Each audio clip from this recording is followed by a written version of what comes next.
Hello students, welcome to Samarth academy. So हम SSC GD 2026 की तैयारी कर रहे हैं और मैं आपको मैथ्स करवा रहा हूँ। तो जो भी स्टूडेंट 2026 में एसएससी का कोई भी एग्जाम देगा, चाहे वो सीजीएल है, सीएचएसएल है, सीपीओ है, एमटीएस है या फिर जीडी कांस्टेबल है, तो उसके लिए ये वीडियो जो है वो हेल्पफुल रहेगी। क्योंकि जो अर्थमेटिक पार्ट है एसएससी का, वो क्वेश्चन जो है रेपिटेटिव पूछता है। कुछ एडवांस क्वेश्चंस भी आएंगे बाकी एग्जाम्स में, पर जो बेस रहता है वो यही क्वेश्चंस का रहता है। सो जो भी बच्चा एसएससी की तैयारी कर रहा है 26 के लिए, वो इन क्वेश्चंस को, इन वीडियोस को देख सकता है। हम आज 14th पार्ट करेंगे। पहले 13 पार्ट जो है उसकी प्लेलिस्ट की जो लिंक है वो मैं आपको भेज दूंगा, आप फर्स्ट से देखें, आपको ज़्यादा हेल्पफुल रहेगी। काफ़ी क्वेश्चंस जो हैं वो सिमिलर पैटर्न पे है, पर कुछ कुछ क्वेश्चंस हर वीडियो में न्यू है। सो हर वीडियो को देखो ताकि आपको वो क्वेश्चंस का पता चल सके जो एसएससी पूछता है। तो एसएससी जितने भी तरह के क्वेश्चंस पूछता है वो सारे के सारे क्वेश्चंस जो है इस सीरीज में हम कवर करेंगे। तो स्टार्ट करते हैं 14th वीडियो आज की। फर्स्ट क्वेश्चन देखते हैं। फर्स्ट क्वेश्चन कह रहा है कि सिंप्लीफिकेशन का क्वेश्चन है। इसकी वैल्यू फाइंड करनी है। देखो, 18 में से 14 गए तो क्या होते हैं, 4, 4 में से 4 गया तो यहाँ पे क्या आ जाएगा, 1। क्योंकि मल्टीप्लीकेशन है, 1 का कोई डिफरेंस नहीं आएगा, 2 1 जा 2 ही रहेगा। 8 को 2 से डिवाइड करेंगे तो हमारे पास यहाँ 4 आएगा, ये खत्म हो जाएगा सारा। ठीक है जी। 19 को 3 से करेंगे तो हमारे पास आता है 57। इसको 4 से करेंगे तो 7 को 4 से करेंगे तो 28। तो 8 वाला ऑप्शन होना चाहिए, जो कि हमारा सी ऑप्शन है। आप सॉल्व भी कर सकते हैं इसको, पर ये 7 4 28 यूनिट डिजिट वाले मेथड से मैंने यूनिट डिजिट को टिक कर दिया। ठीक है जी, समझ गए। चलो नेक्स्ट क्वेश्चन करते हैं। ये भी सिंप्लीफिकेशन का है, ध्यान से देखते हैं। 9 में से 8 गए तो क्या है, 1। 1 में से ये 1 कट जाएगा। यहाँ 5 से 3 के टेबल में कटेगा तो ये 16 और 3 कितने हो गए, 19 आ गया मेरे पास। क्या आ गया, 19। अब 12 को जब मैं 4 से डिवाइड करूंगा तो क्या आएगा, 3। और ये बीच में क्या है, मल्टीप्लीकेशन। तो मेरे पास आंसर क्या आएगा, 57 आंसर आ जाएगा। क्या आंसर आएगा, ए ऑप्शन 57। ठीक है जी, इजी क्वेश्चन है, पर ऐसे क्वेश्चन एग्जाम में पूछे जाते हैं। ये क्वेश्चन अच्छा है। What is the mean proportion of this and this. देखो, अगर दो नंबर दे रखे हो ए बी के, तो मेरे पास मीन प्रोपोर्शन क्या होता है, अंडर रूट ए बी। क्या होता है, अंडर रूट ए बी। तो अब हम क्या करेंगे, अंडर रूट ए बी कर देंगे। किसका, इन दो नंबर्स का। तो क्या दे रखा है मेरे को, ध्यान से देखना। 12 प्लस 6 रूट 2, और यहाँ है 8 माइनस 4 रूट 2। ठीक है, बड़ा इजी क्वेश्चन है, ध्यान से देखना। अब ये क्या है, दो नंबर्स यहाँ, दो नंबर्स यहाँ, सबको मल्टीप्लिकेशन करनी आती है। तो 12 को जब मैं 8 से करूंगा तो कितना आएगा, 96। ठीक है। अब एक बात ध्यान से देखना कि अगला नंबर में मैंने इसको इससे मल्टीप्लाई करूंगा। ठीक है, और फिर क्या होगा, अगली बार में क्या होगा, ध्यान से देखो। देखो, पहले अभी मैंने क्या किया है, मैंने इसको इससे मल्टीप्लाई करके 96 लिख दिया। अब इसको इससे मल्टीप्लाई करेंगे। ये वाला मल्टीप्लाई और ये वाला मल्टीप्लाई हम एक साथ देखते हैं। देखो, ये प्लस है और वो माइनस है, तो माइनस में आंसर क्या आएगा, 12 को 4 से करेंगे तो 48 आएगा। 48 रूट 2 आएगा। ठीक है। अब मैं इसको अगर इससे करूंगा तो 8 और 6 फिर 48 है, ये प्लस में आएगा, प्लस 48 रूट 2। तो माइनस और प्लस ये क्या है, कैंसिल हो जाएगा, तो मैं लिखूंगा ही नहीं। अब लास्ट में क्या रह गया, ये वाले नंबर की मल्टीप्लिकेशन इससे रह गई। 6 को 2 से करेंगे तो 24, प्लस माइनस माइनस, ये आ गया मेरे पास 24। और 2 अंडर रूट 2 को 2 से करेंगे तो 2 से मल्टीप्लाई कर देंगे यहाँ पे, तो मेरे पास क्या आ जाएगा, 96 माइनस 48। ये अंडर रूट के अंदर है और यहाँ पे आ जाएगा अंडर रूट 48। अब ऐसे दो नंबर्स में तोड़ो जो परफेक्ट स्क्वायर हो, इनको ऐसे तोड़ सकता हूं मैं, 16 इंटू 3। और 16 क्या है, परफेक्ट स्क्वायर है, तो 4 बाहर आ जाएगा, रूट में क्या रह जाएगा, 3। तो हमारा आंसर है 4 रूट 3। क्या आंसर है, 4 रूट 3 हमारा आंसर है। ठीक है जी, चलो नेक्स्ट देखते हैं। The average of the 57 students of the class is 13 years. 57 students हैं क्लास में, उनकी जो एवरेज है एज की, वो कितनी है, एवरेज है हमारे पास 13 ईयर्स। ये क्वेश्चन बहुत बार कर चुके हैं सीरीज में हम। If the teacher age, teacher कितनी, एक है, टीचर की एज अगर हम ऐड कर दें, टीचर की एज ही पूछी है लास्ट में, तो टोटल 58 लोगों की जो एवरेज है वो 14 हो जाएगी। कितनी हो जाएगी, 14 साल हो जाएगी। बताओ टीचर की एज क्या है। ठीक है, दो तरीके से मैं करवाता होता हूं। एक तो क्या है कि जो इनिशियल एवरेज है पहले तो वो लिख लो, जैसे बुक्स में लिखा होता है, प्लस हमने क्या देखना कि एवरेज कितनी चेंज हुई है, एवरेज चेंज हुई है 1 से, तो यहां लिखो 1 इनटू टोटल कितने मेंबर्स हो गए, टोटल मेंबर्स हो गए 58। तो ये मेरे पास आंसर आ जाएगा। तो ये क्या आ गया, 13 प्लस 58 जो होता है वो कितना हो गया, 71। टीचर की एज होगी 71। एक तो ये तरीका है इसको करने का। दूसरा तरीका क्या है कि मैं मान लेता हूं कि टीचर की एज जो है, देखो टीचर की एज ऐड होने से एवरेज बढ़ गई, इसका मतलब टीचर की एज जो है वो एवरेज से ज्यादा है। हम मान लेते हैं कि टीचर की एज कितनी है, 13, जितनी एवरेज थी। अगर टीचर की एज 13 ही रहे तो एवरेज मेंटेन रहेगी। अगर टीचर की एज 13 ही रहती तो एवरेज मेंटेन हो जाती, तो इसका मतलब क्या है, 58 लोगों की एवरेज कितनी होगी, 13। पर एक्चुअल में कितनी है, 14। अगर टीचर की एज सिर्फ 13 गिने तो एवरेज 58 लोगों की एवरेज जो है वो कितनी हो जाएगी, 13। पर क्योंकि एवरेज 14 है, एवरेज एक नंबर बढ़ने का मतलब होता है सारी ऑब्जर्वेशन, सारे नंबर एक एक साल से बढ़ेंगे, तो टोटल कितने, 58, तो 58 साल ज्यादा होगी। ठीक है, तो यहाँ पे मेरे पास आ जाएगा 71। ठीक है जी, चलो नेक्स्ट क्वेश्चन देखते हैं। Apply to a bill of 600 the difference between the single discount, कहता है कि डिफरेंस बताओ किसका, 25% और 2 बार 10% और 15% का डिस्काउंट दे, तो इसमें डिस्काउंट का डिफरेंस कितना आएगा। तो हम सीधा क्या देख लें, ध्यान से देखो कि 25 का तो मेरे को पता ही है कि ये 25 है डिस्काउंट। दूसरे वाले में क्या करते हैं, हम a plus B plus A B upon 100 लगाते हैं। ठीक है, इसमें भी क्या है कि अगर मैं इसको -10 और -15 करूं तो ये 25% का डिस्काउंट है, ये भी 25% का। तो डिफरेंस कहाँ आएगा, यहां डिफरेंस आएगा। माइनस माइनस क्या है, प्लस। तो इन दोनों को मल्टीप्लाई करना है, 10 और 15 को करूंगा तो कितना आ जाएगा, 150 बाई 100। ए बी का मतलब है ए और बी को मल्टीप्लाई करना। तो ये अगर मैं कटिंग करूं तो कितना है, 1.5%। इतना डिफरेंस है। डिफरेंस कितना है, ए बी अपॉन 100 का। डिफरेंस कितना है, ए बी अपॉन 100 का, जो कि 1.5% है। तो 600 का 1.5% कितना होता है, ये देखना आता, ये नंबर होता है 100%। क्या नंबर है, 100%। इसका 10% निकालना है तो राइट साइड से एक नंबर छोड़ दो, क्या है, 0 है, छोड़ दिया तो क्या बचा, 60। अब यहाँ पे 1% है तो ये राइट साइड से एक नंबर छोड़ दो, कितना, 6। 1% की वैल्यू 6 है तो 1.5 की कितनी होगी, 9 होगी। कितनी होगी, 9 होगी। तो मेरा आंसर क्या आएगा।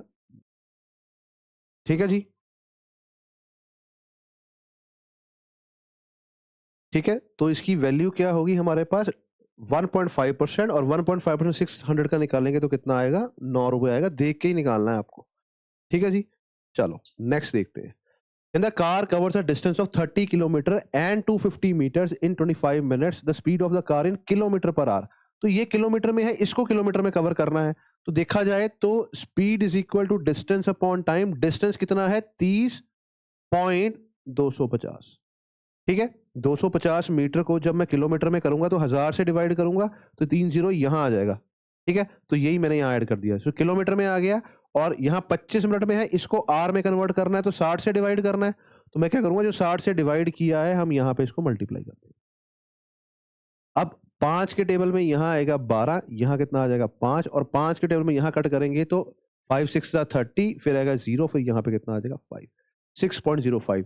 अब 6 को 12 से करेंगे तो कितना आ जाएगा 72, और यहाँ 5 को 12 से करेंगे तो कितना आ जाएगा 60 आ जाएगा। तो 72.6, 72.6 जो है हमारा आंसर रहेगा। ठीक है जी, simple. Speed equal distance upon time है, बस आपने यूनिट्स को सेम करना है।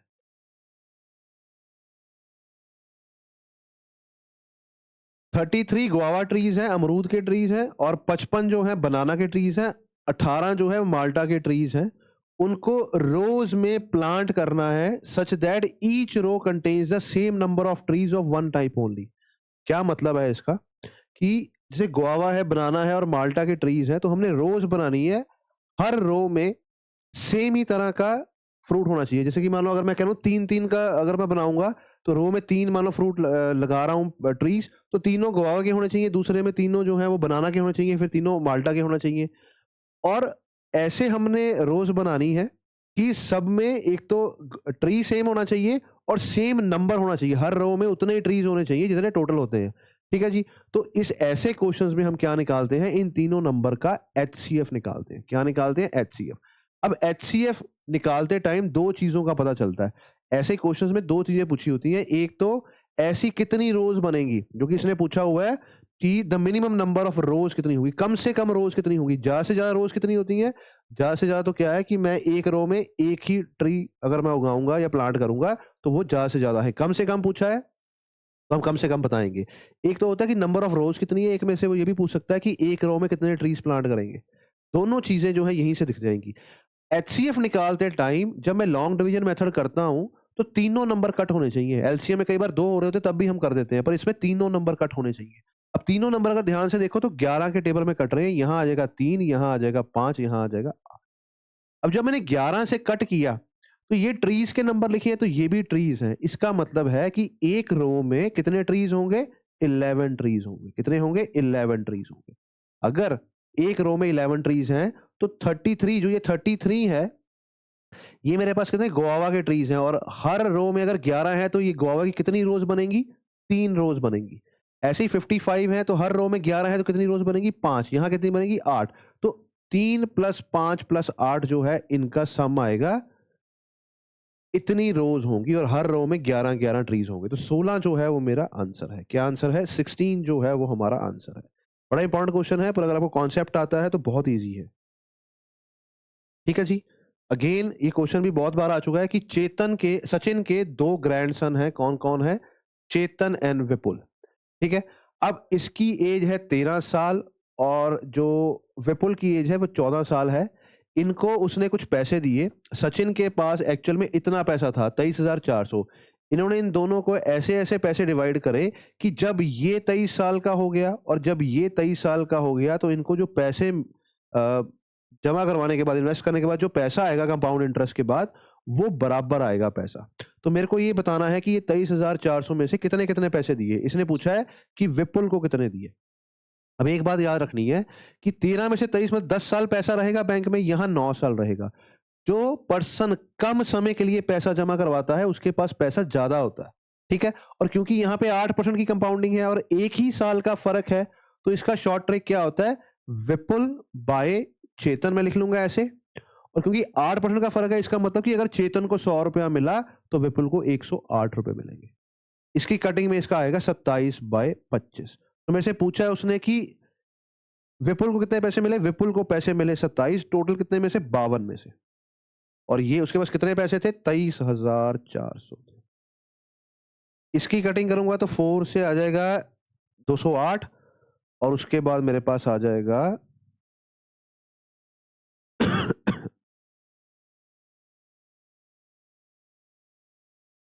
ठीक है जी, 450 इंटू 27।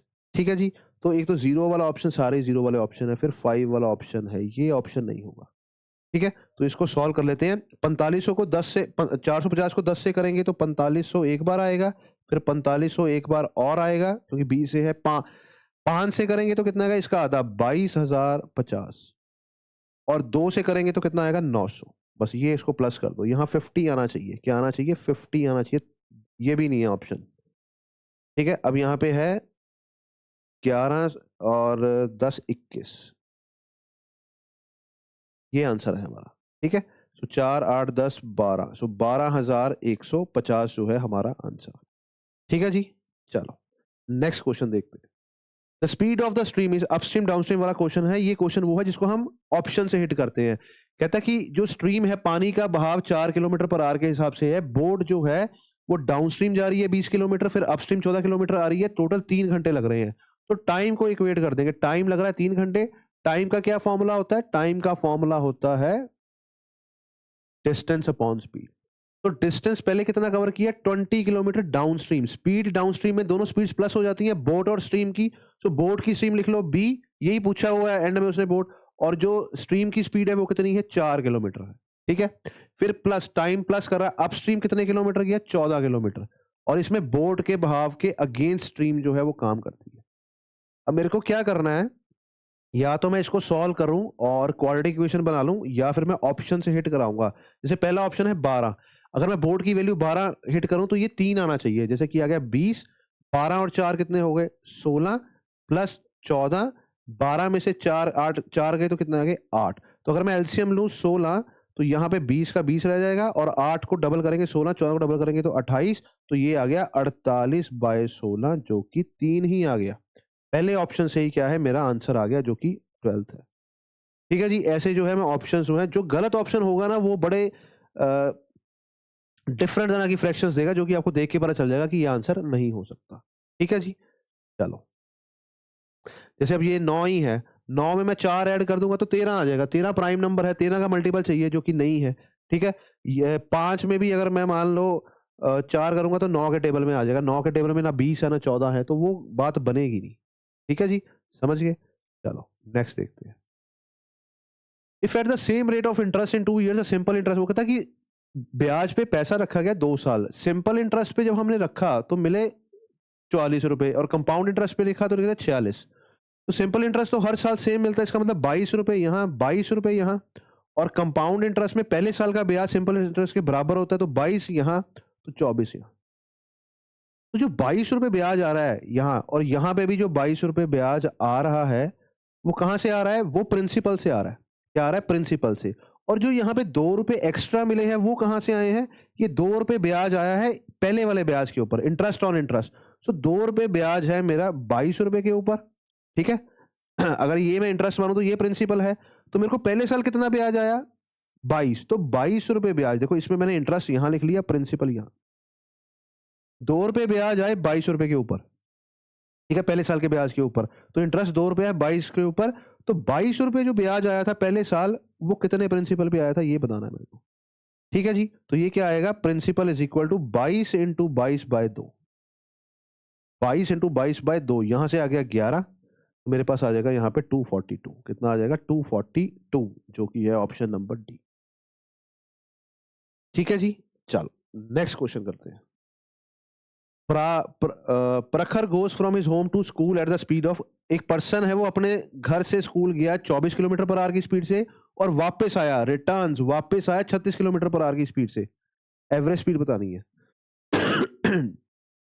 जब डिस्टेंस सेम कवर करता है तो एवरेज स्पीड का फॉर्मूला आता है 2xy upon x plus y, जिसमें x और y क्या है? ये दो स्पीड्स दे रखी हैं, वो एक दे रखी है 24, एक दे रखी है 36। 24 और 36 को करना है प्लस, कितना आ जाएगा? 60। तो 10 के टेबल में, 6 के टेबल में यहाँ 10, यहाँ कितना आ गया? 6। ठीक है जी, तो ये मेरे पास आ जाएगा 12। 24 इंटू 12 कितना होगा? 240 और 48। तो ये कितना आ गया? 288 डिवाइड बाय 10, हमारा आंसर होगा 28.8। क्या आंसर होगा? 28. ठीक है जी, चलो नेक्स्ट देखते हैं। Dishonest shopkeeper promises to sell his good at the cost price.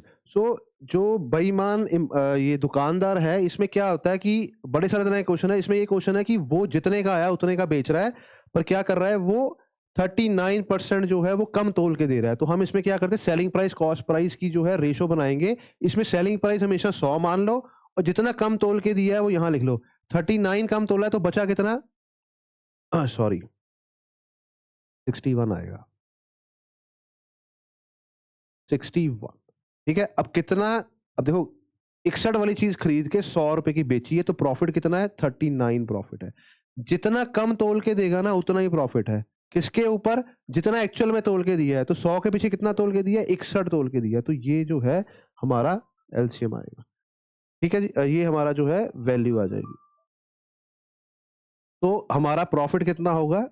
3900 bye 61। देखो 61 है, तो इसका मतलब मेरा आंसर 61 में ही आएगा। 61 के टेबल में देखें तो 6 के टेबल में तो कितना आ जाएगा? 360 और 366 आ जाएगा। 70 80 90, यहाँ पे 240 आ जाएगा। तो ये 3 के टेबल में, 4 के टेबल में नहीं कटेगा, 3 के टेबल में कटेगा। तो 63 वाला एक ही ऑप्शन है, जो कि सी ऑप्शन है। ठीक है जी, एक ही ऑप्शन है मेरे पास 63 वाला। ठीक है जी, चलो नेक्स्ट क्वेश्चन देखते हैं। कहता है कि अगर 2% की किसी नंबर की वैल्यू 240 है, तो नंबर क्या होगा? ये नंबर x जिसका हम 2% निकाल रहे हैं, ये 100% होता है। तो 2% की वैल्यू अगर 240 है, तो 1% की वैल्यू कितनी होगी? 120, और 100 की वैल्यू कितनी हो जाएगी? यहाँ 2 जीरो लगा दो, 12,000। तो मेरा ए ऑप्शन आएगा। ठीक है जी, चलो नेक्स्ट करते हैं।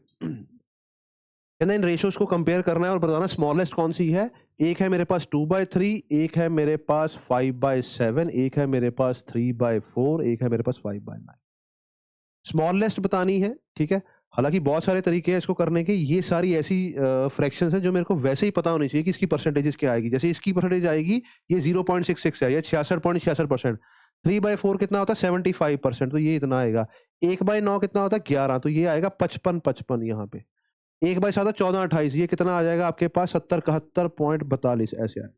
अब इसमें से सबसे छोटी कौन सी नजर आ रही है? ये नजर आ रही है, सॉरी ये 5/9 नजर आ रही है। ठीक है, सो 5/9 नजर आ रही है, तो मेरा आंसर क्या होगा? 5/9 जो है सबसे छोटी है। वैसे अगर मेरे को देखना हो, ये डिफरेंस कितना एक का है, ये डिफरेंस कितना एक का है, सो इसमें जो दिखने में बड़ी है वो बड़ी है, जो दिखने में छोटी है वो छोटी है। तो दिखने में छोटी कौन सी है? ये। ठीक है, तो ये आंसर नहीं होगा। अब 2/3 और 5/7 में क्या होगा, हालांकि 2 का डिफरेंस है, इसको इससे मल्टीप्लाई करेंगे तो क्या आएगा 15 और इसको इससे मल्टीप्लाई करेंगे तो क्या आएगा 14। तो जो छोटी है वो 2/3 है, तो ये भी कैंसिल हो गई। अब मेरे पास आ गया 2/3 और 5/9। इसको इससे मल्टीप्लाई करो, 9 को 2 से करेंगे तो 18, इसको इससे करेंगे तो ये कितना आ गया 15। तो छोटी कौन सी है 15 वाली, तो 5/9 जो है हमारा आंसर होगा। ठीक है जी, चलो नेक्स्ट देखते हैं। Find the volume of the hemisphere. Hemisphere की वॉल्यूम का क्या फॉर्मूला होता है, 2/3 पाई आर क्यूब। तो 2/3 आंसर पाई की फॉर्म में है, तो पाई को ऐसे ही रहने देते हैं। आर की वैल्यू 3 बार लिखनी है, 6√3 इंटू 6√3 इंटू 6√3, क्योंकि √3 3 बार है, आंसर भी √3 में ही दे रखा है। तो ये 3 यहां मैं कट करूंगा तो यहां आ जाएगा 2, ये 36, 72, 144, 144 इंटू 3 करेंगे 12, 13 और ये आ गया 4, 432√3 ये आंसर आएगा। 432√3 जो कि पाई जो है वो साथ में आ जाएगा, क्योंकि ये पाई यहाँ पे इसकी वैल्यू हमने पुट नहीं करी ऑप्शन में। पहले से चेक कर लेना आपने कि पाई को सॉल्व करने लग पड़ो, आप बाद में आंसर ना आए। ठीक है जी, चलो।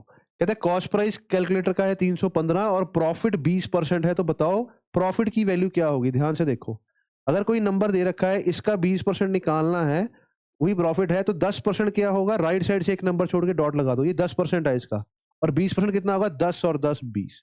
ठीक है, ये आ जाएगा 63.63 जो है हमारा आंसर रहेगा।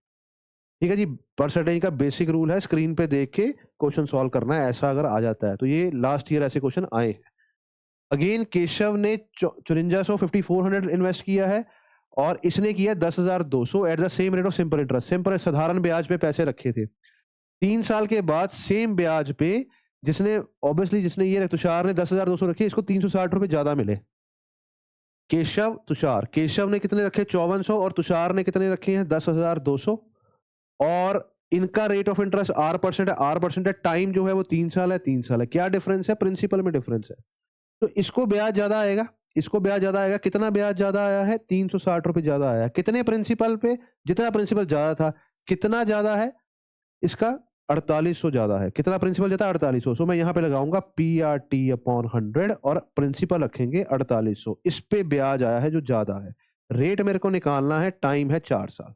टाइम कितना है 4 साल, टाइम है 3 साल, टाइम क्या है 3 साल। ठीक है जी, अब ये 2 जीरो यहाँ कट हो जाएंगे, यहाँ पे आ जाएगा 120। तो रेट ऑफ इंटरेस्ट कितना आ जाएगा मेरे पास, ध्यान से देखो 120/48, 12 के टेबल में यहाँ 4 यहाँ 10, 10 को 4 से डिवाइड करेंगे तो आएगा 2.5% का रेट ऑफ इंटरेस्ट है। कितना है 2.5% का रेट ऑफ इंटरेस्ट। ठीक है जी, चलो। कहता है एबीसी किसी काम को करते हैं 12, 20 और 15 दिनों में। तो सबसे पहले क्या करेंगे, इसका एलसीएम निकालेंगे।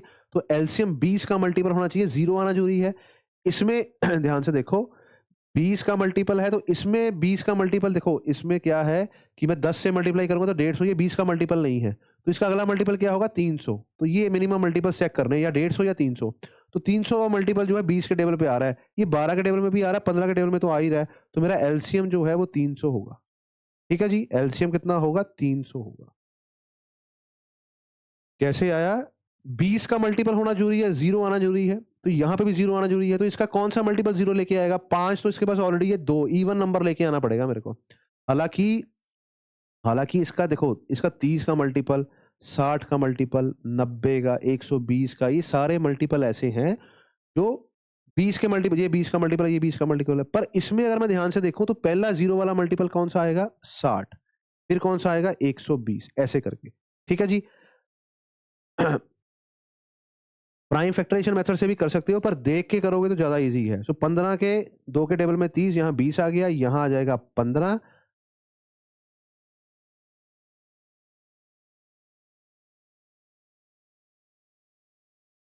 12 के 25 के टेबल में आ जाएगा 300। अब वो कह रहा है कि ये ऑल्टरनेट डे काम कर रहे हैं, सारे इकट्ठे काम नहीं कर रहे। पहले दिन सी आता है, फिर बी आता है, फिर ए आता है। तो पहले दिन कौन आता है सी, फिर बी, फिर ए। तो अगर देखा जाए सी कितने 25 यूनिट काम कर रहा है, और बी कितने यूनिट काम कर रहा है 15 यूनिट, और ए सी कितने काम कर रहा है, सॉरी देखो एक बात ध्यान से देखो कि पहले तो मैंने यहां लिखा कि डेज कितने हैं, ठीक है, यहाँ पे हमने लिख लिया नंबर ऑफ यूनिट्स कितने, कितना काम करना है। ये होता है हमारे पास एफिशिएंसी, रोज का कितना काम कर रहे हैं। 12 दिनों में 300 यूनिट काम कर रहा है ए, तो रोज कितने कर रहा है 25। अब क्योंकि पहले सी काम करने आएगा तो सी कितने यूनिट काम कर लेगा, 20 यूनिट काम करेगा। फिर बी आएगा तो ये 15 यूनिट काम करेगा। फिर ए आएगा तो ये 25 यूनिट काम करेगा। तो देखा जाए तो ये हो गया हमारे पास 40 और 60। 60 यूनिट काम हो रहा है हमारे पास कितने दिनों में, 3 दिनों में। कितने दिनों में, 3 दिनों में हो रहा है। हमने कितने यूनिट काम करना है, 300 यूनिट काम करना है ऐसे ही। तो 60 का कौन सा मल्टीपल 300 लेके आएगा, 5। तो 5 गुना टाइम भी लगेगा। तो टाइम कितना लगेगा, 15 दिन लगेंगे। कितना लगेगा, 15 दिन जो है वो टाइम लगेगा। ठीक है जी, चलो नेक्स्ट देखते हैं। दो नंबर्स का जो एलसीएम और एचसीएफ है वो ये है।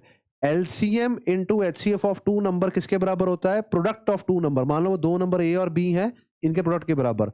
अब एलसीएम है 154 और एचसीएफ है 7। तो एक नंबर है 77 है, तो दूसरा नंबर क्या होगा ये बताना है। तो 7 के टेबल में क्या आ गया, 11। 11 के टेबल में यहाँ आ जाएगा 14। क्या आ जाएगा, 14। तो मेरा आंसर क्या होगा, डी ऑप्शन। ठीक है, ये याद रखना है, LCM into HCF is equal to A into B. Last question करेंगे आज की वीडियो का। ठीक है, सो कहता है पॉपुलेशन ऑफ डिस्ट्रिक्ट। एक डिस्ट्रिक्ट है, उसकी पॉपुलेशन है 3,60,000। आउट ऑफ विच मेल कितने हैं, मेल है 2,25,000। तो फीमेल कितनी होंगी, 35। 1,35,000। ठीक है जी, माइनस कर दिया इसमें से। 35% पॉपुलेशन इज लिटरेट। इसमें से 35% पॉपुलेशन, इसकी 35% पॉपुलेशन जो है लिटरेट है। 36 का अगर मैं 3 गुना करूंगा तो आएगा 108। सो ये है 30%। और 5% कितना होगा, 18,000। 1,26,000 लोग जो हैं वो लिटरेट हैं, पढ़े लिखे लोग हैं। इलिटरेट कितने होंगे, इलिटरेट कितने होंगे, अब इसमें से 26 निकाल दूंगा तो बचेगा 34। 2,34,000 लोग जो है वो इलिटरेट हैं। ठीक है, कहता कि अगर 17% मेल लिटरेट है, इसमें से 17%, इसमें से 10% कितना होगा, ध्यान से देखना, 22,500। 5% क्या होगा, इसका आधा, 22, 10% आ गया, कितना निकालना है, 17। 5 इसका आधा कितना, 11,250। ये मेरे पास हो गया 15%। अब 2% और निकालना है तो वो होगा 2,250। और 2,250 होता है 4,500। यहां आ गया 50, 5, 10, 12, 4, 5, 6, 7, 8। और यहां आ गया 38,000। ये मेरे पास लिटरेट पॉपुलेशन आ गई। क्या आ गई, लिटरेट पॉपुलेशन, पढ़ी लिखी पॉपुलेशन जो कि मेल्स हैं। और टोटल लिटरेट पॉपुलेशन कितनी है, 1,26,000। वो पूछ रहा है फीमेल्स कितनी लिटरेट हैं। तो टोटल कितने बंदे लिटरेट हैं, 1,26,000 लोग पढ़े लिखे हैं। उसमें से मेल्स कितने हैं, 38,250। फीमेल कितनी होंगी पढ़ी लिखी, तो यहां आ गया 750। 15 में से 8 गए तो 7, 11 में से 3 गए तो इतनी लेडीज जो हैं वो पढ़ी लिखी हैं, लिटरेट हैं। परसेंटेज पूछी है तो 87,750 डिवाइडेड बाय 1,35,000 इंटू 100। ये है मेरे पास आंसर आएगा। ये 3 जीरो कट जाएंगे, ये 3 जीरो यहाँ। 5 के टेबल में अगर मैं कटिंग करूं तो 2 जा 10 और बचेगा 35, 7 जा 35। और यहाँ 5 के टेबल में अगर मैं करूं तो यहाँ आएगा 1 जा 5 बचा 37, 7 जा 35 बचा 27, 5 जा यहाँ 5 आ गया। अब ध्यान से देखो, ये 9 के टेबल में आ रहा है और ये 10 और 8, 18, 9 के टेबल में आएगा। यहाँ आ गया 3 और यहाँ 1 के टेबल में आ गया 9। 85, 9, 9 से 81, यहाँ पे आ गया मेरे पास 5। ये अब 3 के टेबल में आएगा तो मेरे पास कितना आंसर आ जाएगा, 65 आंसर आ जाएगा। कितना आएगा, 65% जो है वो लिटरेट है विमेन। ठीक है जी, चलो। सो आज की वीडियो के लिए इतना ही। ठीक है, सो आपको अगर इसकी पीडीएफ चाहिए तो आपको टेलीग्राम चैनल में मिल जाएगी। ऑफलाइन कोचिंग के लिए आप विजिट कर सकते हैं ज्ञानम इंस्टीट्यूट अमृतसर, जो कि ऑपोजिट है Guru Nanak Dev university, UT market में। Thank you.